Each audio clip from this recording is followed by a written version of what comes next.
Lift up thy heart and ton rejoice. cœur et réjouis-toi et attache-toi aux alliances que tu as faites. Je ne peux pas lire cette écriture sans ressentir de la joie. Je me réjouis en pensant aux promesses et aux nombreuses bénédictions que j'ai reçues en m'efforçant de m'attacher aux alliances que j'ai faites avec mon Père céleste. Mon père et ma mère sont décédés. Il a donc fallu cette année nettoyer leur maison avant de la mettre en vente. Durant ces derniers mois, en nettoyant et triant avec mes frères et sœurs dans la maison de mes parents, nous avons trouvé des histoires familiales et de nombreux papiers et documents importants. Nous avons été fascinés par la lecture des histoires personnelles et des bénédictions patriarcales de mes parents et de mes grands-parents.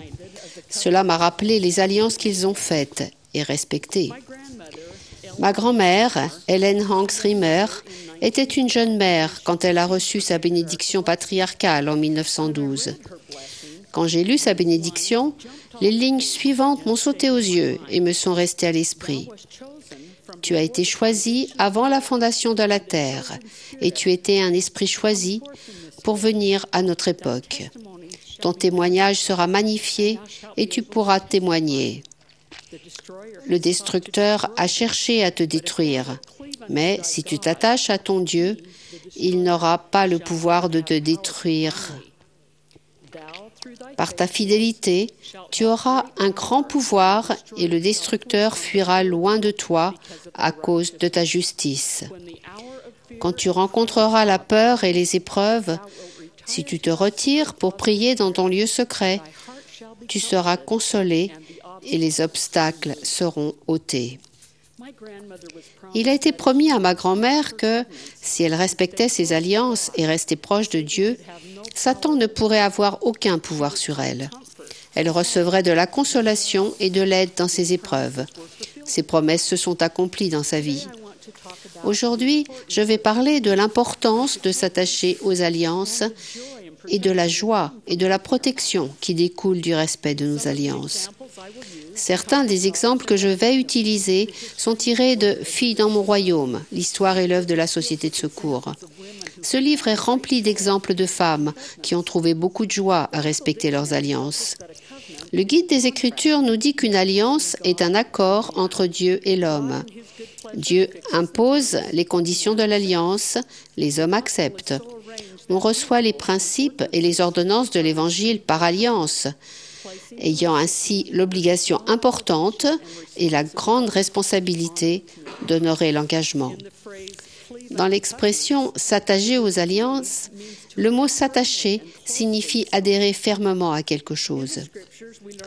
Les Écritures parlent d'hommes et de femmes qui ont fait des alliances avec Dieu. Celui-ci a dit ce qu'il fallait faire pour honorer ces alliances. Puis, quand ces alliances ont été respectées, les bénédictions promises ont suivi.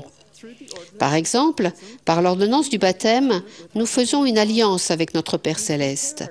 Nous nous préparons au baptême en ayant foi au Seigneur Jésus-Christ, en nous repentant de nos péchés et en étant désireux de prendre sur nous le nom du Christ. Nous nous engageons à garder les commandements de Dieu et à nous souvenir toujours du Sauveur.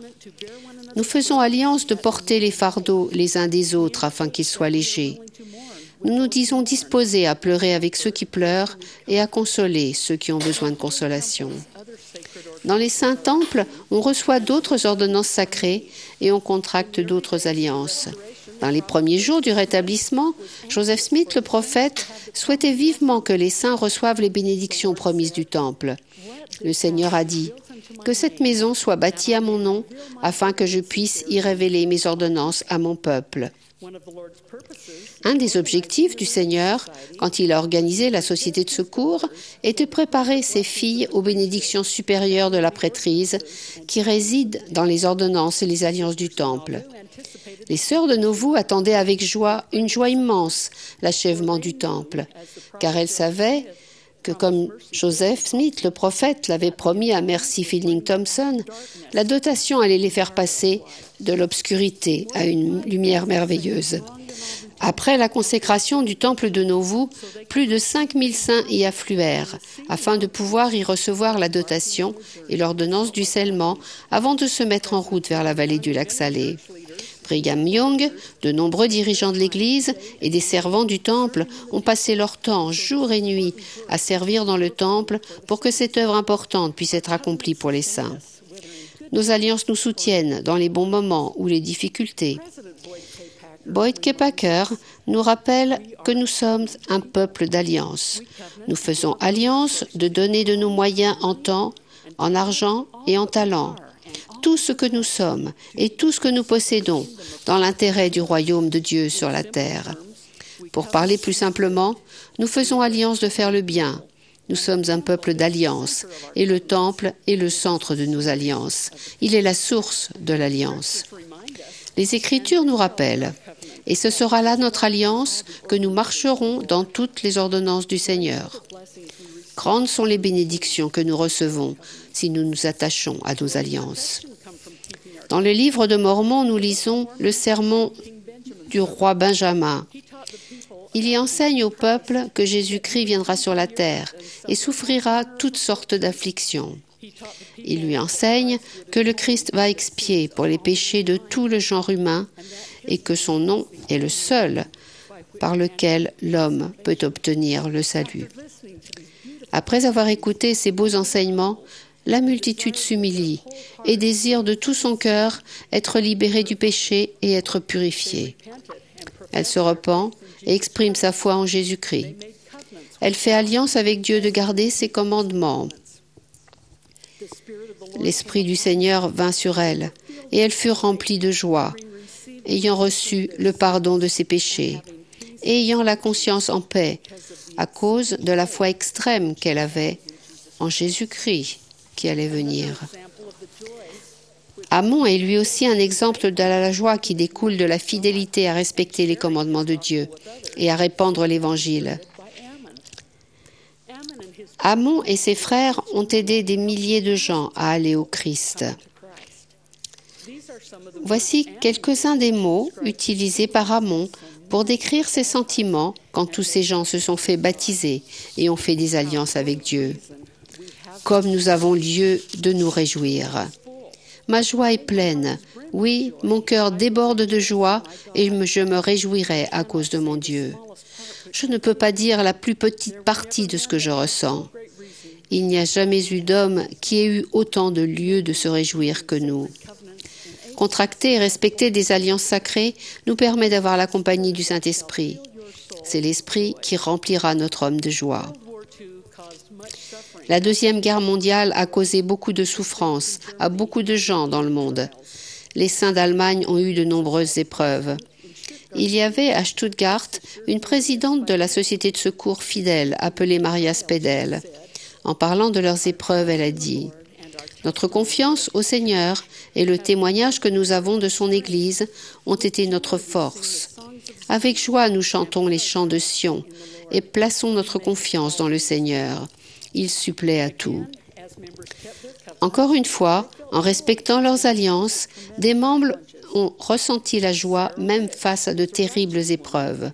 Sarah Rich était une femme juste de Nauvoo, qui a été appelée à servir dans le temple avant que les saints soient expulsés de la ville. Voici ce qu'elle a dit des bénédictions du temple.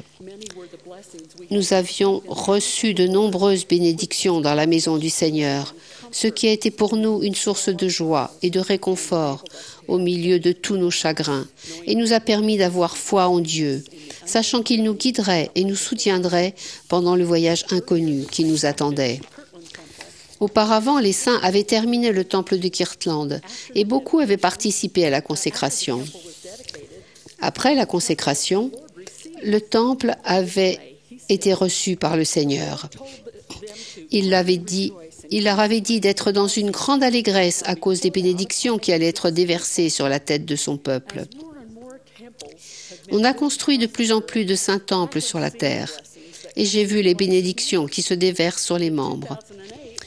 En 2008, j'ai vu la joie d'un couple d'Ukraine qui me disait qu'il allait à Freiberg, en Allemagne, pour recevoir les ordonnances du temple. Il fallait à ses membres dévouer 27 heures de quart pour aller au temple et autant pour revenir. Et ils ne pouvaient pas y aller souvent. Ils étaient heureux de savoir que le temple de Kiev allait bientôt être terminé et qu'ils pourraient y aller beaucoup plus souvent. Ce temple est maintenant ouvert et des milliers de gens y reçoivent les bénédictions. En lisant l'histoire personnelle de ma grand-mère, j'ai appris la grande joie que lui procuraient ces alliances. Elle aimait aller au temple et accomplir les ordonnances pour des milliers de personnes décédées. C'était la mission de sa vie. Elle a été servante du temple pendant plus de 20 ans dans le temple de Demanti, en Utah. Elle a écrit qu'elle a vu de nombreuses guérisons miraculeuses en élevant ses enfants et en servant autrui, en accomplissant des ordonnances dans le temple. Nous, ses petits-enfants, s'il y a quelque chose que nous savons au sujet de grand-mère Rimmer, c'est qu'elle était une femme juste, qui respectait ses alliances et voulait que nous fassions de même. Quand des gens vont trier nos affaires après notre mort, vont-ils trouver la preuve que nous avons respecté nos alliances? Thomas S. Monson, notre prophète bien-aimé, nous a dit lors de la dernière conférence générale: en allant au temple, vous et moi, dans les saintes maisons de Dieu, et en nous souvenant des alliances que nous y contractons, nous serons davantage capables de supporter toutes les épreuves et de surmonter toutes les tentations. Dans ces sanctuaires, nous trouverons la paix. Nous serons ressourcés et fortifiés. Je le répète, élevons notre cœur et réjouissons-nous et attachons-nous aux alliances que nous avons faites. Respecter les alliances est la véritable joie et le véritable bonheur. C'est la consolation et la paix. C'est la protection contre les maux du monde. Le respect de nos alliances nous aidera dans les moments d'épreuve.